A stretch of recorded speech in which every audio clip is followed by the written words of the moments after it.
વિદ્યાર્થી મિત્રો, ધોરણ 10 ગણિત પ્રકરણ 3 દ્વિચર સુરેખ સમીકરણ યુગ્મ એનું સ્વાધ્યાય 3.5 એનો પ્રશ્ન 4 નીચેના કોટ પ્રશ્નોમાં સુરેખ સમીકરણ યુગ્મ મેળવો અને કોઈ પણ બૈજિક રીત, આદેશની રીત, ચોકડી ગુણાકારની રીત અથવા લોકની રીત, બૈજિક રીત એટલે આમાં આલેખની રીત ન આવે તો કોઈ પણ ત્રણમાંથી કોઈ પણ એક રીતે આપણે ઉકેલ શોધવાના છે.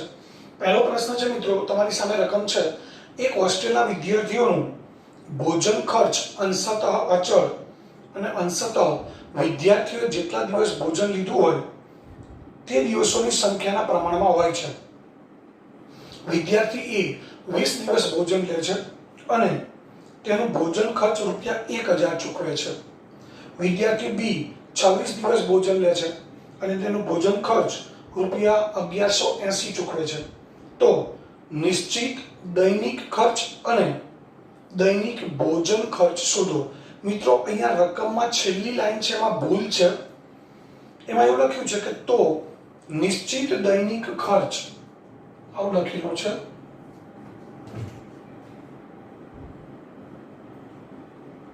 નિશ્ચિત દૈનિક ખર્ચ અને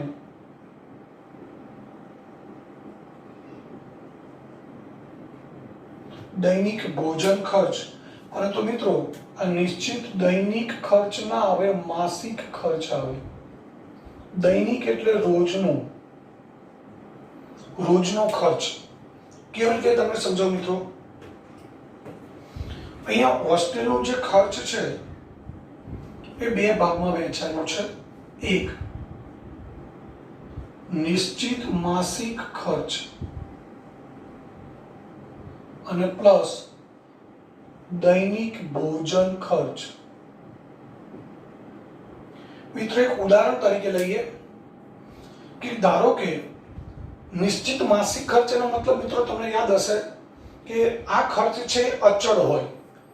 નિશ્ચિત માસિક ખર્ચ અચળ હોય. ફોર એક્ઝામ્પલ, એક હોસ્ટેલમાં 200 વિદ્યાર્થીઓ રહે છે. તો એ 200 વિદ્યાર્થીઓ છે એમના જમવા માટે જે રસોડાનો સ્ટાફ હોય, રસોઈ બનાવતા માણસો હોય, એનો પગાર હોય, સાફ સફાઈ છે કે અન્ય જે મેન્ટેનન્સ ખર્ચ હોય, પાણીનો ખર્ચ, એ બધો જે છે એ દરેક વિદ્યાર્થીએ દર મહિને ચૂકવવો પડે. હવે ધારો કે કોઈ મહિને વિદ્યાર્થીઓ હોસ્ટેલમાં 200 ના બદલે 150 જ છે. 200 ના બદલે 150 વિદ્યાર્થીઓ હોસ્ટેલમાં છે. 50 વિદ્યાર્થીઓ કોઈ કારણસર ઘરે છે. તો મિત્રો, એટલું તો તમે સમજી શકો કે 200 વિદ્યાર્થીઓ માટે રસોડામાં જે સ્ટાફ હોય એ જ 150 માણસો માટે હોય. સફાઈ માટે પણ એ જ ખર્ચ લાગે. તો આવા જે મેન્ટેનન્સ ખર્ચ આપણે જેને કહીએ છીએ મિત્રો, આપણે આપણા વ્યવહારમાં આને મેન્ટેનન્સ ખર્ચ કહીએ છીએ. એ મેન્ટેનન્સ ખર્ચ છે એ 200 વિદ્યાર્થી હોય તો 200 વિદ્યાર્થીને પણ એટલા ચૂકવવાના. 200 માંથી 150 હાજર છે, 50 વિદ્યાર્થીઓ ઘરે છે, તો પણ મિત્રો એમને એ હોસ્ટેલમાં નથી તેમ છતાંય મેન્ટેનન્સ ખર્ચ એમને ચૂકવવો પડે. તમને એક બીજું ઉદાહરણ આપું.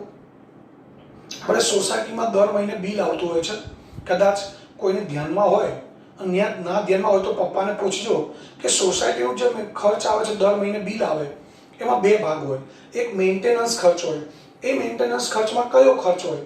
તો એક તો સોસાયટીના જે સિક્યુરિટી ગાર્ડ હોય એનો પગાર હોય. સોસાયટીમાં જે સ્ટ્રીટ લાઇટ હોય એનું જે બિલ આવે, વીજળી બિલ, એ હોય. સોસાયટીમાં ગાર્ડન હોય, કોમન પ્લોટ, એને મેન્ટેન કરવાનો જે માળીનો ખર્ચ હોય, એ બધું એની અંદર આવી જાય. એ મિત્રો, એ જેટલું ખર્ચ આવતું હોય એના ભાગ્યા સોસાયટીના જે મકાન હોય તે, એટલે એ ફિક્સ કરેલું હોય કે મહિને 200 રૂપિયા કે 300 રૂપિયા, એ ફિક્સ જ હોય. હવે ધારો કે સોસાયટીમાં 50 મકાન છે, એમાંથી દરેક મકાને દર મહિને 300 રૂપિયા મેન્ટેનન્સ ખર્ચ આવે છે. પરંતુ ક્યારેક આ લોકડાઉનની સિઝન હતું, લોકડાઉન હતું, અથવા તો દિવાળીનું વેકેશન, ઉનાળાનું વેકેશન હોય, ત્યારે કોઈ 5 મકાન બંધ છે. તો મિત્રો, 5 મકાન બંધ હોય એક મહિના માટે, તો પણ એમને એ 300 રૂપિયા જે મેન્ટેનન્સ ખર્ચ છે એ ચૂકવવા પડે. એનું કારણ છે કે એ મકાન બંધ છે પણ સિક્યુરિટીનો તો પગાર ચૂકવવાનો છે, સ્ટ્રીટ લાઇટ ચાલુ છે એનું બિલ ભરવાનું છે, ગાર્ડનનું પણ મેન્ટેનન્સ થાય છે. તો એ 5 મકાન બંધ છે તેમ છતાં એ મેન્ટેનન્સ ખર્ચ અમને ચૂકવવો પડે. તો આ નિશ્ચિત માસિક ખર્ચ છે એ દર મહિના હોય મિત્રો, તમને ખબર હશે કે દર મહિને 200 કે 300 રૂપિયા મેન્ટેનન્સ ખર્ચ હોય છે. ફ્લેટ હોય તો ફ્લેટની અંદર મેન્ટેનન્સ ખર્ચ વધારે હોય છે મિત્રો, કારણ કે ત્યાં લિફ્ટ જે છે એ લિફ્ટનું પણ વીજળી બિલ ઘણું વધારે આવતું હોય, એટલે ત્યાં તો 500 700 800 રૂપિયા મેન્ટેનન્સ ખર્ચ આવતું હોય છે. તો આ હોસ્ટેલમાં વાત એવી છે કે જે વીજળી બિલ, જે હોસ્ટેલનો વિદ્યાર્થીઓનો ખર્ચ છે એ બે ભાગમાં વહેંચાયેલું છે. એક ભાગ નિશ્ચિત માસિક ખર્ચ, ધારો કે નિશ્ચિત માસિક ખર્ચ 200 રૂપિયા છે, અને દૈનિક ભોજન ખર્ચ એટલે રોજનું જમવાનું એ મિત્રો એ ફિક્સ ના હોય. એ કોઈ વિદ્યાર્થી 20 દિવસ જમે છે મહિનામાં તો એને 20 દિવસના ચૂકવવાના હોય. ધારો કે એક દિવસના 50 રૂપિયા છે, એક દિવસના કેટલા રૂપિયા છે 50, અને 20 દિવસ જમે છે તો 20 ગુણ્યા 50 એટલે આ 200 રૂપિયા અને આ 1000 રૂપિયા, એટલે મિત્રો એને કેટલા રૂપિયા ચૂકવવાના થાય 1200 રૂપિયા. આ વિદ્યાર્થી એ ની વાત કરી. હવે ધારો કે વિદ્યાર્થી બી છે, આનો કુલ ખર્ચ થયો 1200 રૂપિયા.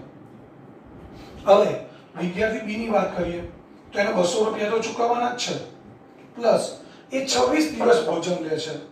કેટલા દિવસ ભોજન લે છે 26 દિવસ, તો 26 ગુણ્યા 50 કરવા પડે, એટલે 200, 26 ગુણ્યા 50 0 1300, એટલે 1300 ને 200 કેટલા રૂપિયા થાય મિત્રો 1500. તો આ રીતે અહીંયા તમે જુઓ છો કે વિદ્યાર્થી એ છે એ 20 દિવસ ભોજન લે છે. આ કેટલા દિવસ 26 દિવસ લે છે. તો બંને માટે આ રકમ તો ફિક્સ જ છે, એ બદલાતી નથી. એ દરેક વિદ્યાર્થી એક જ સરખી ચૂકવવી પડે.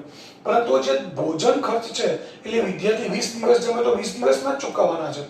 આ 30 દિવસમાંથી 26 દિવસ જમે તો 26 દિવસના ચૂકવવાના છે. અને આ રીતે એનું ભોજન બિલ બંનેનું અલગ પડે છે. કેવી રીતે અલગ પડે છે એ ખબર પડી ગઈ તમને કે ઓછા દિવસ જમે છે, 20 દિવસ જમે છે અને 26 દિવસ જમે છે, એટલે એના લીધે બંનેના જે ભોજન ખર્ચ છે એમાં ફરક પડે છે. તો મિત્રો હવે લગભગ તમે સમજી ગયા છો કે અહીંયા આ દૈનિક ભોજન ખર્ચ 50 છે અને ગુણ્યા દિવસ એટલે આપણને કુલ ખર્ચ મળે. એ તમે જુઓ છો કુલ ખર્ચમાં આપણે શું કર્યું, નિશ્ચિત માસિક ખર્ચ, દૈનિક ભોજન ખર્ચ. દૈનિક ભોજન ખર્ચ છે 50 રૂપિયા અને દિવસ કેટલા છે 20, તો દૈનિક ભોજન ખર્ચ ઉપરથી જમવાનું કુલ ખર્ચ 1000 કેવી રીતે મળ્યું, રોજનું જમવાનું ખર્ચ 50 અને દિવસ 20 એ બંનેનો ગુણાકાર કર્યો અને પછી આ બેનો સરવાળો કર્યો એટલે આપણને કુલ ખર્ચ મળ્યો. તો મિત્રો આ ખાસ યાદ રાખજો કે કુલ ખર્ચ કેવી રીતે મળે, નિશ્ચિત માસિક ખર્ચ પ્લસ દૈનિક ભોજન ખર્ચ ગુણ્યા દિવસ. આ રીતે આપણે આના આધારે સમીકરણ બનાવવાનું છે. તો હવે અહીંયા આપણે એ સમજીએ કે આપણે શોધવાનું શું થશે એ આપણે વિચારવાનું છે. તો અહીંયા બે કિંમતો છે. આપણને કુલ ભોજન ખર્ચ તો આપેલું છે કે વિદ્યાર્થી છે એ પહેલા 1000 રૂપિયા ચૂકવે છે. કેટલા દિવસ જમે છે 20 દિવસ જમે છે એટલે આ 1000 રૂપિયા આપેલા છે, દિવસ કેટલા આપેલા છે 20. આ એ વિદ્યાર્થીની વાત થઈ. બી વિદ્યાર્થી કેટલા ચૂકવે છે 1180, કેટલા દિવસ જમે છે 26. તો કુલ ખર્ચ અને દિવસો આપેલા છે. આપણી પાસે કઈ માહિતી નથી, નિશ્ચિત માસિક ખર્ચ અને દૈનિક ભોજન ખર્ચ નથી. તો મિત્રો એના માટે આપણે શું ધારવું પડશે, x અને y. તો તમે સમજી ગયા છો કે આપણે કોના માટે x અને y ધારવો પડે.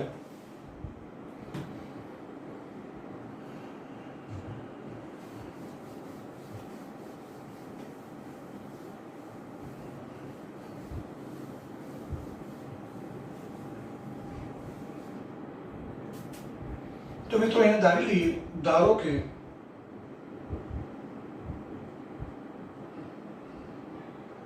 નિશ્ચિત માસિક ખર્ચ બરાબર રૂપિયા x અને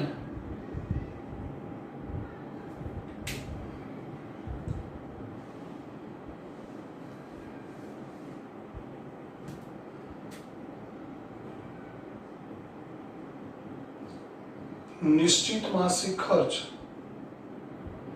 બરાબર રૂપિયા x અને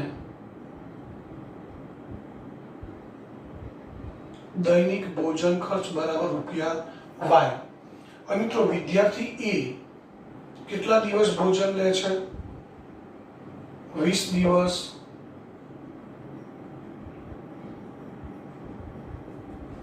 ભોજન લે છે અને રૂપિયા 1000 ચૂકવે છે.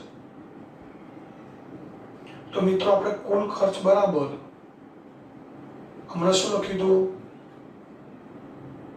નિશ્ચિત માસિક ખર્ચ પ્લસ દૈનિક ભોજન ખર્ચ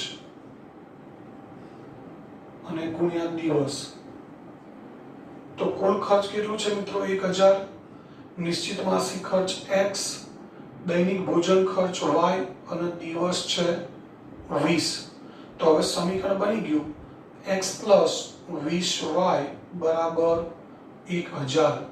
એક સમીકરણ બની ગયું મિત્રો. હવે ત્યારબાદ વિદ્યાર્થી બી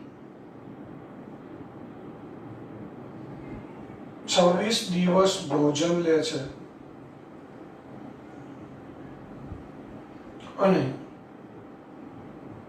રૂપિયા 1180 ચૂકવે છે. તો મિત્રો હવે આની પરથી આપણે ડાયરેક્ટ લખી શકીએ કે આ જે નિશ્ચિત માસિક ખર્ચ x છે તો અચળ જ છે. એક દિવસનું ભોજન ખર્ચ y રૂપિયા છે તો 26 દિવસનું કેટલું થાય? 26y. તો x પ્લસ 26y અને કુલ ભોજન ખર્ચ કેટલો છે? 1180. આ સમીકરણ 2 થયું.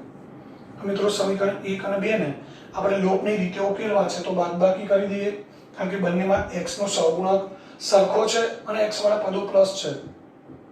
તો સમીકરણ 1 અને 2 ની બાદબાકી કરતા x પ્લસ 20y બરાબર 1000, x પ્લસ 26y બરાબર 1180. આ ઉડી ગયા. માઇનસ 6y બરાબર માઇનસ 180. તો y બરાબર 180 ભાગ્યા 6, y બરાબર 30. હવે y બરાબર 30 ને સમીકરણ 1 માં મૂકી દઈએ. મિત્રો સમીકરણ 1 શું છે? x પ્લસ 20y બરાબર 1000. એમાં y ની જગ્યાએ કેટલા મૂકવાના છે આપણે? 30. x પ્લસ 20y બરાબર 1000, x પ્લસ 20 ગુણ્યા 30 બરાબર 1000. 20 ગુણ્યા 30 મિત્રો કેટલા થાય? 600. 600 સામે જશે એટલે માઇનસ થશે તો x બરાબર 400. x મિત્રો આપણે કોના માટે ધારેલો છે? નિશ્ચિત માસિક ખર્ચ. તો માટે નિશ્ચિત માસિક ખર્ચ બરાબર રૂપિયા 400. y કોના માટે ધારેલો છે? દૈનિક ભોજન ખર્ચ.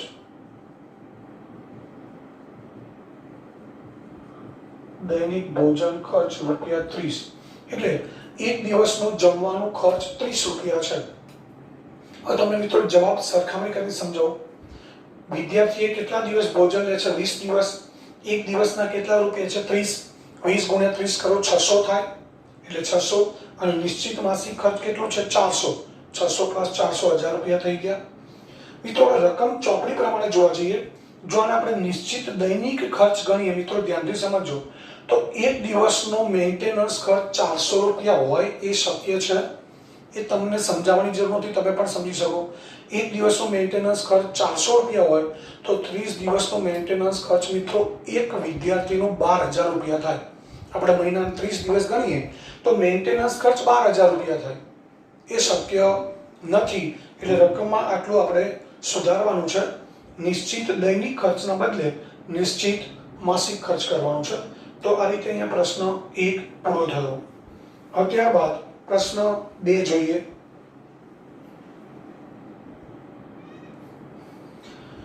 એ તો પ્રશ્ન 2 છે, એક અપૂર્ણાંકના અંશમાંથી 1 બાદ કરવામાં આવે તો નવા અપૂર્ણાંકનું અતિ સંક્ષિપ્ત રૂપ 1/3 છે, અને તે જ અપૂર્ણાંકના છેદમાં 8 ઉમેરવામાં આવે તો નવા અપૂર્ણાંકનું અતિ સંક્ષિપ્ત રૂપ 1/4 છે.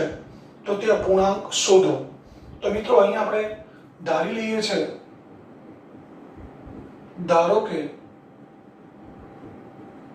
અપૂર્ણાંકનો અંશ બરાબર x અને છેદ બરાબર y, તો આની પરથી મૂળ અપૂર્ણાંક શું બનશે? x upon y. આટલું આપણે પહેલા કરી દેવાનું છે. હવે અંશમાંથી એક બાદ કરવામાં આવે, અંશમાંથી એક બાદ કરતા નવો અપૂર્ણાંક શું મળશે મિત્રો? x - 1 છેદમાં y. અને આનું અતિ સંક્ષિપ્ત રૂપ કેટલું છે? 1/3. અતિ સંક્ષિપ્ત રૂપ બરાબર 1/3. તો હવે x - 1/y બરાબર x - 1/y બરાબર 1/3. ચોકડી ગુણાકાર કરીએ મિત્રો. 3x - 3 બરાબર y. y ને ડાબી બાજુએ લાવીએ, 3 ને જમણી બાજુ લઈ જઈએ, સમીકરણ 1. હવે એ જ રીતે અપૂર્ણાંકના છેદમાં 8 ઉમેરવામાં આવે.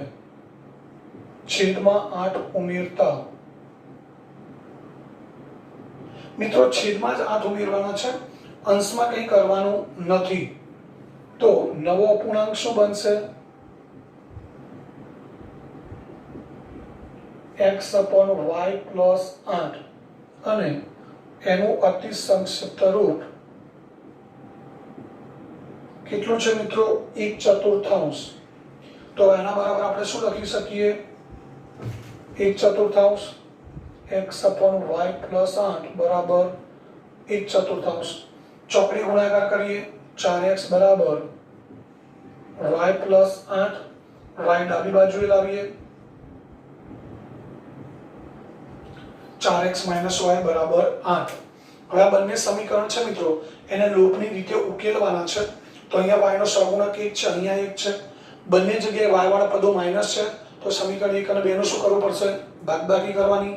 મિત્રો એ કામ તમારે હોમવર્કમાં કરવાનું છે. આગળનો દાખલો છે એ ઘરેથી પૂરો કરવાનો છે. હવે ત્યારબાદ પ્રશ્ન નંબર 3 જોઈએ.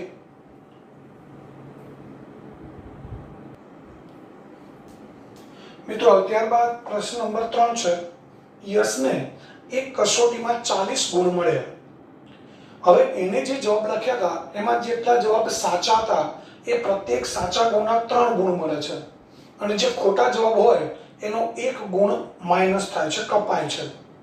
જવાબ એને લખ્યા છે પણ સાચા ગુણ હોય સંપૂર્ણપણે તો 3 ગુણ મળે, ખોટો જવાબ હોય તો 1 ગુણ કપાય છે.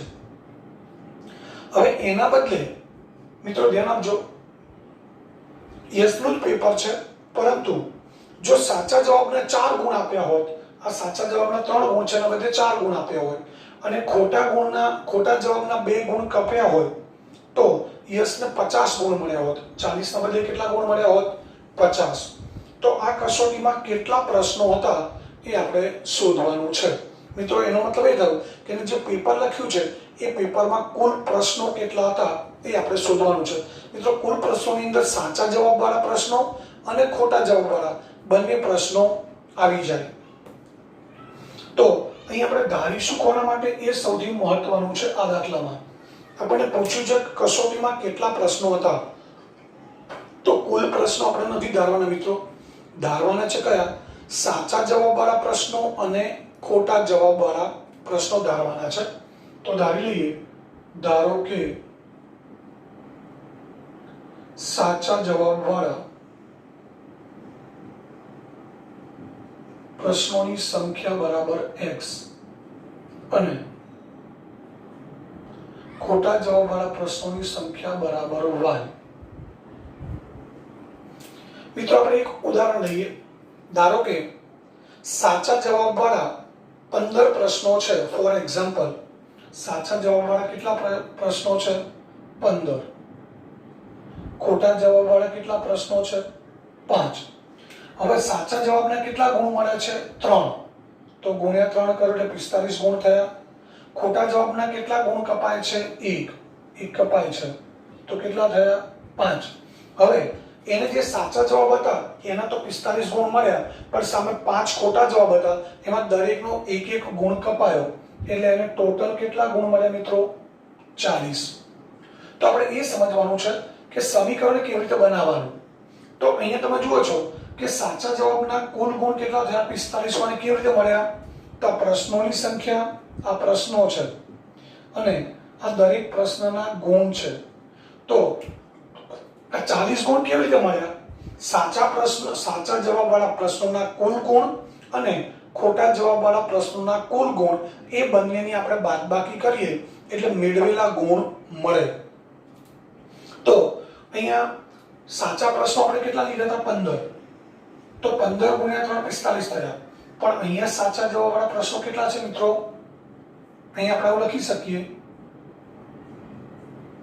સાચા જવાબવાળા પ્રશ્નો ગુણ્યા 3 માઇનસ ખોટા જવાબવાળા પ્રશ્નો ગુણ્યા 1 બરાબર 40. આવું આપણે સૂત્ર લખી શકીએ. 15 ગુણ્યા 3. 15 એટલે સાચા જવાબવાળા પ્રશ્નો અને દરેકના 3 ગુણ, માઇનસ ખોટા જવાબવાળા પ્રશ્નો 5 અને ગુણ્યા 1, અને એ બંનેની બાદબાકી થાય 40. તો હવે અહીં આપણે આ તો તમને સમજવા માટે લીધું. તો સાચા અને ખોટા જવાબવાળા પ્રશ્નો 15 અને 5 તમને સમજવા માટે લીધું છે. અહીંયા સાચા જવાબવાળા પ્રશ્નો કેટલા છે? x. તો સાચા જવાબવાળા પ્રશ્નોના ગુણ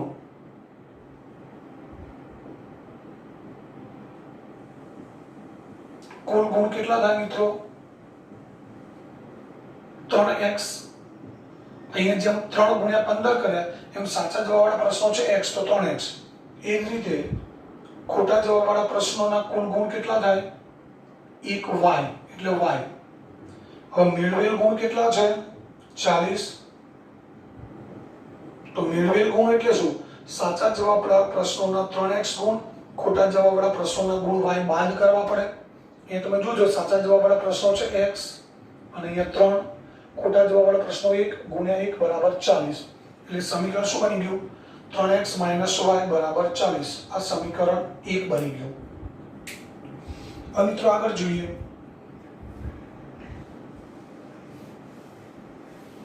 હવે તમે સમજી ગયા છો કે સમીકરણ કેવી રીતે બન્યું. હવે સાચા જવાબના 4 ગુણ અને ખોટા જવાબના 2 ગુણ કાપ્યા હોય. સાચા જવાબના 4 ગુણ અને ખોટા જવાબના 2 ગુણ કાપ્યા હોય તો કેટલા ગુણ મળે છે? 50 ગુણ મળે. તો મિત્રો એના માટે સમીકરણ કેવી રીતે બનશે? તો સાચા જવાબના 4 ગુણ છે. સાચા જવાબવાળા પ્રશ્નો કેટલા? 4x. x પ્રશ્નો એટલે એના કુલ ગુણ થાય 4x. ખોટા જવાબવાળા પ્રશ્નો કેટલા? y. એના કેટલા ગુણ કપાય છે? 2. તો -2y બરાબર 50. બધા મિત્રો કેટલા વડે ભાગી શકાય છે? 2 વડે. તો 2 વડે ભાગી દઈએ. આ સમીકરણ 2. હવે આપણે 1 અને 2 ને લોપની રીતે ઉકેલવા છે. તો અહીંયા બંને જગ્યાએ y વાળા પદો માઈનસ છે, તો આપણે બાદબાકી કરી દઈએ. સમીકરણ 1 અને 2 ની બાદબાકી કરતા સમીકરણ 1 છે 3x y બરાબર 40 અને અહીંયા 2x y બરાબર 25. બાદબાકી કરી દઈએ. 3x 2x એ પ્લસ થઈ જશે માઇનસનું x, આ y ઉડી ગયા અને આ માઇનસ થઈ જશે. 40 - 25 એટલે 15. હવે x બરાબર 15 મળ્યા. તો x બરાબર 15 ને સમીકરણ 1 માં મૂકી દઈએ. તો સમીકરણ 1 શું છે? 3x. 3 ગુણ્યા 15 y બરાબર 40. તો 15 તારી 45 y બરાબર 40. y માઇનસ છે તો y બરાબર 40 - 45 y બરાબર -5, તો y બરાબર 5. તો મિત્રો આનો અર્થ એ થયો કે x આપણે કોના માટે ધારેલો છે? સાચા જવાબવાળા પ્રશ્નો. તો સાચા જવાબવાળા પ્રશ્નોની સંખ્યા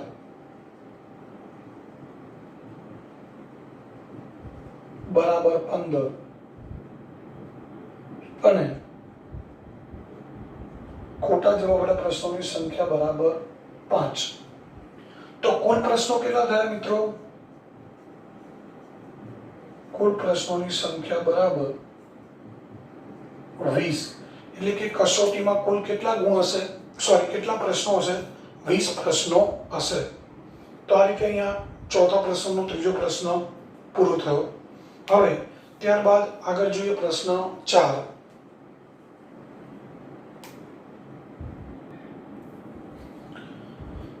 મિત્રો ત્યારબાદ પ્રશ્ન 4 છે કે ધોરીમાર્ગ પર, ધોરીમાર્ગ એટલે મિત્રો હાઈવે, તો એ ધોરીમાર્ગ પર સ્થાન A અને સ્થાન B, આ સ્થાન A છે, આ ધોરીમાર્ગ છે, સ્થાન A અને સ્થાન B એકબીજાથી 100 કિલોમીટરના અંતરે છે. મિત્રો ધોરીમાર્ગ એટલે હાઈવે, તો અહીંયા હાઈવે ઉપર બે સ્થાન છે A અને B. આ સ્થાન A છે, આ ધોરીમાર્ગ છે હાઈવે.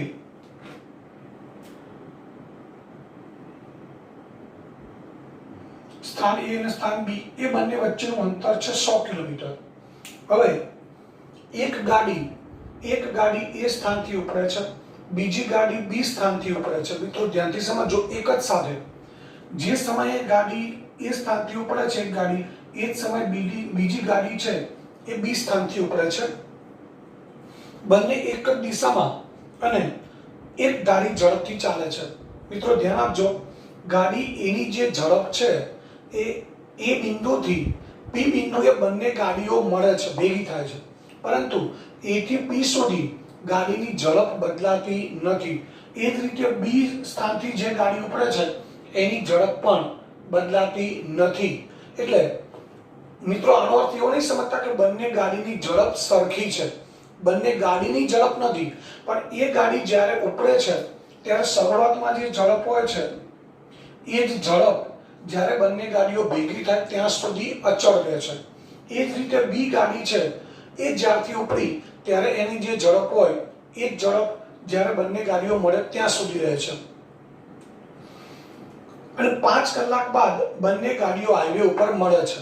હવે મિત્રો એક સિમ્પલ આપણે લોજિકનો ઉપયોગ કરીએ તો આપણને ખબર પડે કે બંને ગાડી એક જ સાથે ઉપડે છે, બંને ગાડી અહીંથી એક જ સાથે ઉપડે છે અને એક જગ્યાએ ભેગી થાય છે, પરંતુ એ સ્થાનથી ઉપડતી ગાડી છે 100 કિલોમીટર પાછળથી ઉપડે છે અને B બિંદુથી ઉપડતી ગાડી છે B સ્થાનથી 100 કિલોમીટર આગળથી ઉપડે છે, એક જ રસ્તે જાય છે. તો બંને ભેગી થાય છે, મતલબ એ થયો મિત્રો કે B ગાડીની ઝડપ ઓછી હશે અને આ ગાડીની ઝડપ વધુ હશે. મિત્રો આપણે ઘણી વખત ક્યાંક બહાર ફરવા ગયા હોય, 2-3 ફેમિલી પોતાની ગાડી લઈને ગયા હોય, તો ક્યારેક આપણે આગળ પાછળ રહી જતા હોઈએ છીએ. તો આગળવાળા ધીમે ગાડી ચલાવે, પાછળવાળા થોડી ફાસ્ટ ચલાવે, એટલે અમુક સમય પછી આપણે ચોક્કસ જગ્યાએ ભેગા થઈએ. એટલે આના જેવું છે, એ ગાડીની ઝડપ વધુ હોય, B ગાડીની ઝડપ ઓછી હોય, તો જ બંને ગાડીઓ એક સાથે P બિંદુએ ભેગી થાય.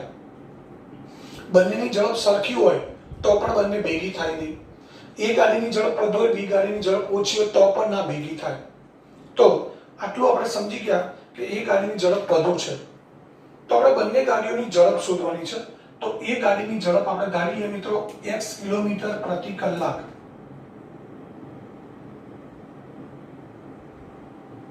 અને B ગાડીની ઝડપ જે ઓછી છે એ ધારી લઈએ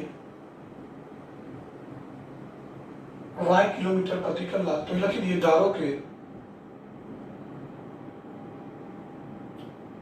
એ સ્થાનથી ઉપરથી ગાડીની ઝડપ બરાબર x કિલોમીટર પ્રતિ કલાક છે અને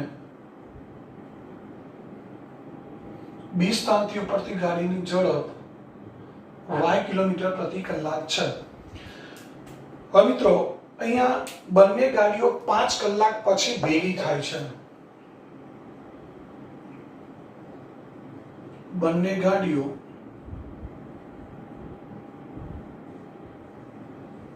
ભેગી થાય છે એટલે કે મળે છે. એનો અર્થ એ થયો કે બંને ગાડીઓએ કાપેલું અંતર, બંને ગાડીઓ 5 કલાક મુસાફરી કરે છે.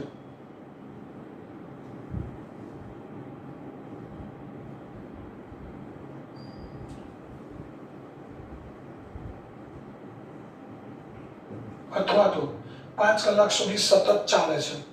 તો મિત્રો આનો અર્થ એ થયો કે બંને ગાડીઓ 5-5 કલાક સુધી સતત ચાલે છે. આપણી પાસે બંને એટલે આ સમય થયો, સમય કેટલો થયો 5 કલાક. બંને ગાડીઓએ 5 કલાક મુસાફરી કરી એટલે બંનેનો સમય થયો 5 કલાક. બંનેની ઝડપ આપણી પાસે છે x અને y. તો મિત્રો બંને કાપેલું અંતર આપણે શોધી શકીએ, કારણ કે આપણે ઝડપ બરાબર અંતર છેદમાં સમય આવું સૂત્ર મૂકીએ છીએ. આપણી પાસે ઝડપ છે અને સમય છે, તો અંતર બરાબર શું લખી શકીએ આપણે? ઝડપ ગુણ્યા સમય. આપણી પાસે ઝડપ છે x અને y, ભલે આપણે ધારેલી છે x અને y. બંને કેટલા કલાક મુસાફરી કરી? 5 કલાક. તો ઝડપ અને સમય ઉપરથી આપણે બંને કાપેલું અંતર શોધી શકીએ. તો હવે આપણે અહીંયા લખીએ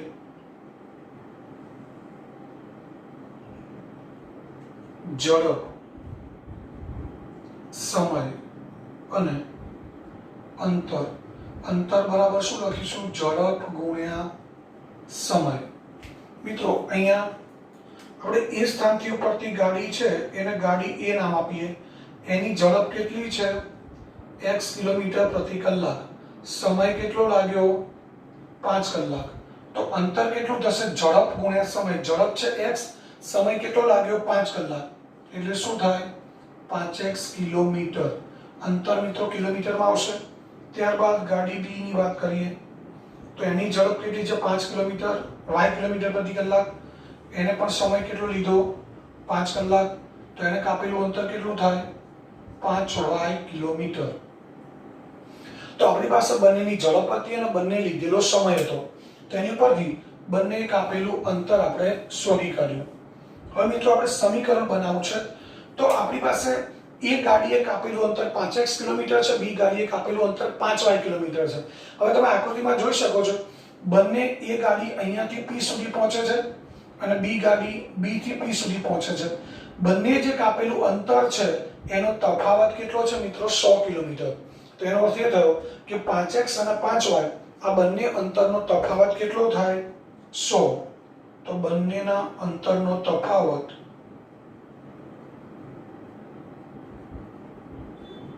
બરાબર 100 કિલોમીટર. તો માટે આપણે સમીકરણ શું બનાવી શકીએ?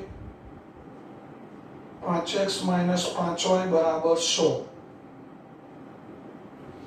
મિત્રો બધાને 5 વડે ભાગી દઈએ તો સમીકરણ શું બનશે? x - y બરાબર 20. આ સમીકરણ 1 થયું. મિત્રો હજુ સમીકરણ 1 જ મળ્યું છે. હવે આગળ જઈએ. હવે શું કહે છે? બંને ગાડીઓ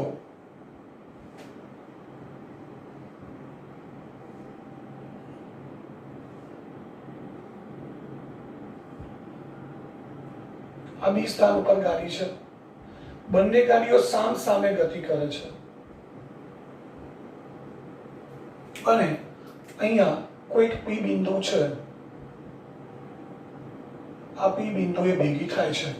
મિત્રો આની ઝડપ કેટલી છે? x, આની y. સમય કેટલો લાગે છે? 1 કલાક.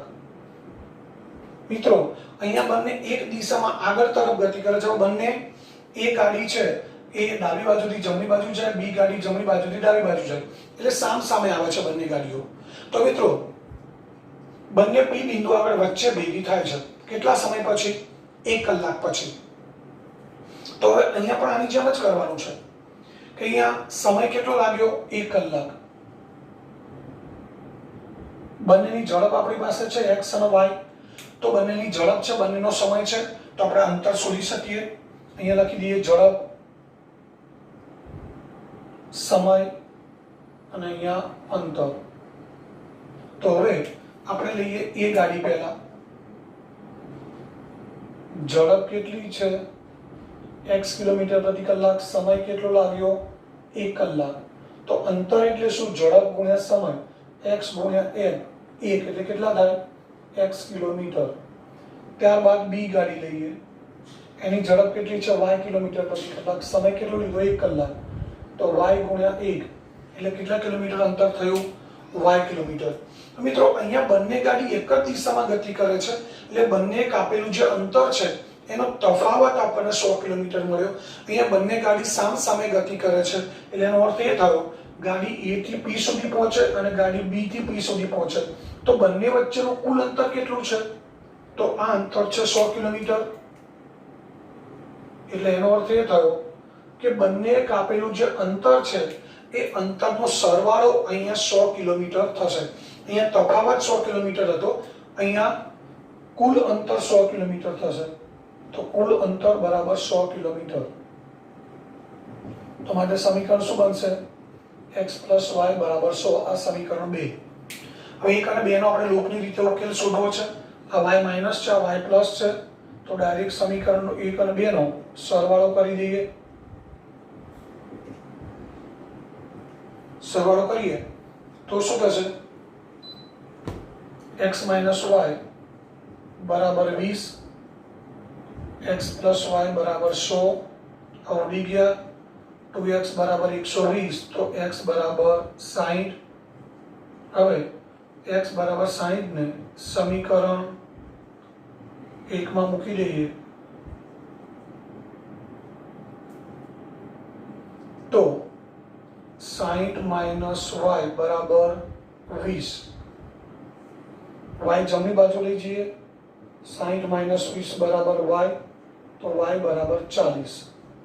માટે આપણે લખી શકીએ એ સ્થાનથી ઉપડેલ ગાડી છે એની ઝડપ છે 60 કિલોમીટર પ્રતિ કલાક અને બી સ્થાનથી ઉપડતી ગાડીની ઝડપ છે 40 કિલોમીટર પ્રતિ કલાક.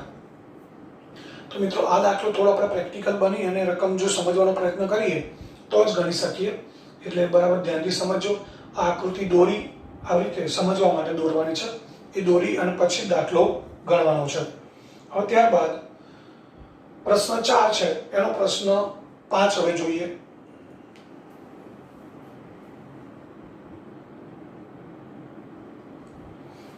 મિત્રો ત્યારબાદ પ્રશ્ન 5.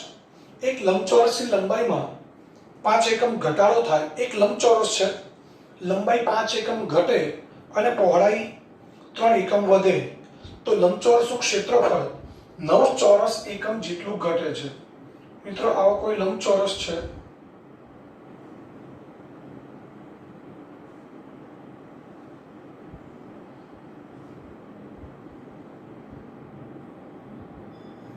એની લંબાઈ 3 ચોરસ એકમ ઘટે છે અને પહોળાઈ વધે છે.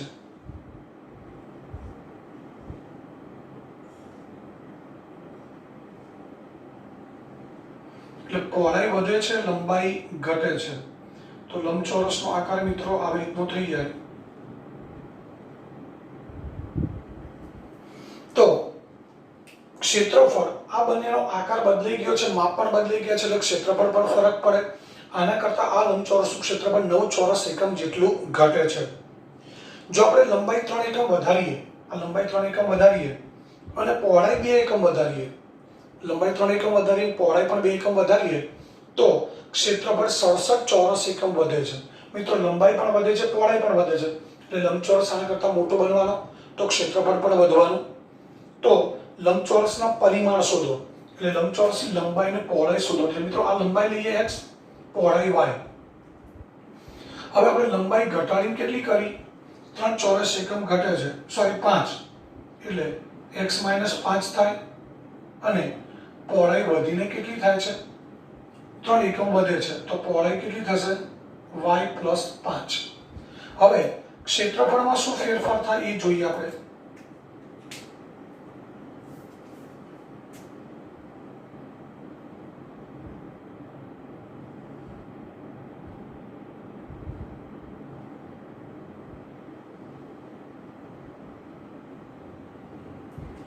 મિત્રો પહોળાઈ વધીને કેટલી થાય છે? y + 3. હવે આનું ક્ષેત્રફળ કેટલું થશે મિત્રો? લંબચોરસના ક્ષેત્રફળનું સૂત્ર છે લંબાઈ ગુણ્યા પહોળાઈ, એટલે આનું ક્ષેત્રફળ થાય x + y. અને આનું ક્ષેત્રફળ કેટલું થાય? તો લંબાઈ ગુણ્યા પહોળાઈ, એટલે x - 5 x - 5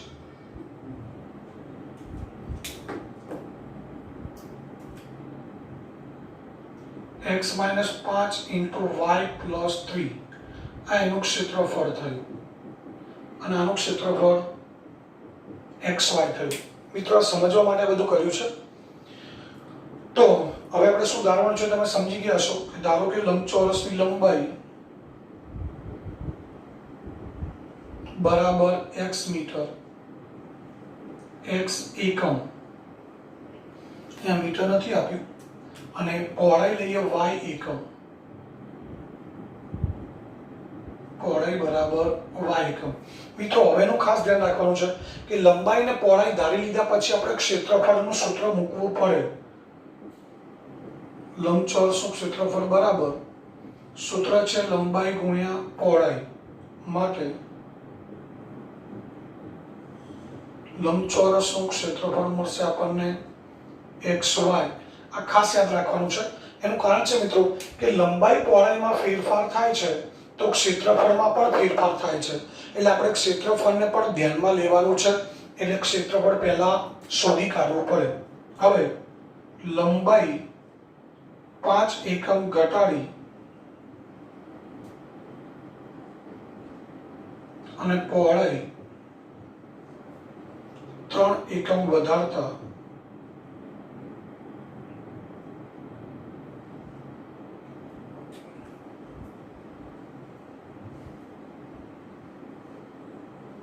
લંબાઈ 5 એકમ ઘટાડતા નવી લંબાઈ શું થાય મિત્રો? x માઇનસ 5 એકમ અને પહોળાઈ 3 એકમ ઘટાડતા નવી પહોળાઈ કેટલી થાય? 3 એકમ વધારતા નવી પહોળાઈ y પ્લસ 3 એકમ. મિત્રો લંબાઈ પહોળાઈ બદલાઈ ગઈ તો ક્ષેત્રફળ પણ બદલાઈ જાય. તો નવા લંબચોરસનું ક્ષેત્રફળ બરાબર x minus 5 into y plus 3. મિત્રો હવે આપણી પાસે બંનેના ક્ષેત્રફળ છે. આ મૂળ લંબચોરસનું ક્ષેત્રફળ અને નવા લંબચોરસનું ક્ષેત્રફળ. હવે શું કહે છે? નવા લંબચોરસનું ક્ષેત્રફળ 9 ચોરસ એકમ જેટલું ઘટે છે. એટલે આના કરતા આ 9 ચોરસ એકમ ઓછું છે. તો આપણે સમીકરણ બનાવવા શું કરવું પડે? બંને ક્ષેત્રફળ સરખાવવા પડે. તો નવા લંબચોરસનું ક્ષેત્રફળ 9 ચોરસ એકમ ઘટે છે. તો મિત્રો બંનેને સરખા કરવા શું કરવું પડે? મૂળ લંબચોરસનું ક્ષેત્રફળ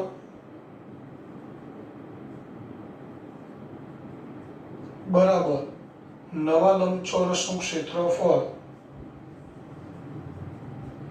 નવા લંબચોરસનું ક્ષેત્રફળ 9 ચોરસ એકમ ઘટે છે. તો મિત્રો એમાં આપણે 9 ઉમેરી દઈએ એટલે બંને ક્ષેત્રફળ હવે કેવા મળશે આપણને? સરખા. તો મૂળ લંબચોરસનું ક્ષેત્રફળ શું છે મિત્રો? xy. નવા લંબચોરસનું ક્ષેત્રફળ x minus y into y plus 3 છે અને પ્લસ 9. આપણે સમીકરણ બનાવવા માટે આ કૌંસ ખોલી દઈએ. xy plus 3x minus 15 plus 9. xy cancel થઈ ગયા તો સમીકરણ બની ગયું 3x xy minus 15 xy plus 3x minus 5y minus 15 plus.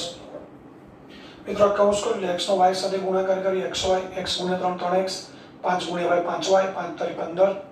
હવે 3x માઇનસ 5y માઇનસ 6 બરાબર 0. 6 ને સામે લઈ જઈએ. આ સમીકરણ 1 થયું. હવે આગળ શું કીધું છે? લંબાઈ 3 એકમ અને પહોળાઈ 2 એકમ વધારીએ. લંબાઈ 3 એકમ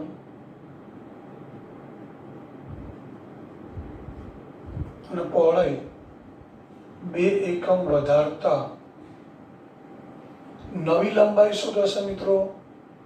x પ્લસ 3 એકમ અને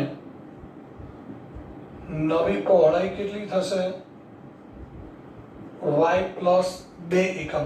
લંબાઈ પહોળાઈ બંને વધારવાનું છે. તો લંબાઈ 3 એકમ વધે છે, પહોળાઈ 2 એકમ વધે છે. તો નવા લંબચોરસનું ક્ષેત્રફળ હવે શોધવું પડે. મિત્રો અહીંયા લંબાઈ પહોળાઈ બદલાઈ એટલે નવા લંબચોરસનું આપણે ક્ષેત્રફળ શોધ્યું.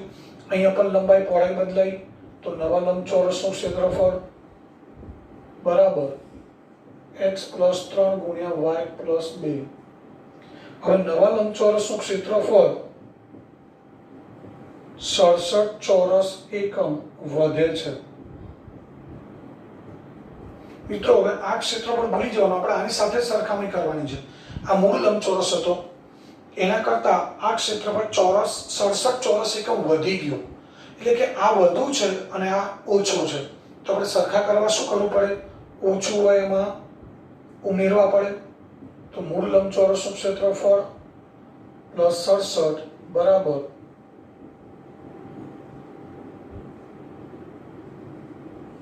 નવા લંબચોરસનું ક્ષેત્રફળ. મૂળ લંબચોરસનું ક્ષેત્રફળ મિત્રો xy +67 બરાબર x + 3 × y + 2.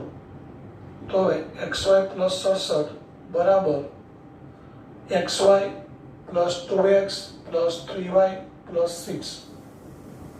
xy બંને બાજુથી ઉડી ગયા, 67 સામે લઈ જઈએ, 2x + 3y + 6 સોરી 6 ને આ બાજુ લઈ લઈએ તો 67 - 6 2x + 3y બરાબર 61. આ સમીકરણ નંબર 2.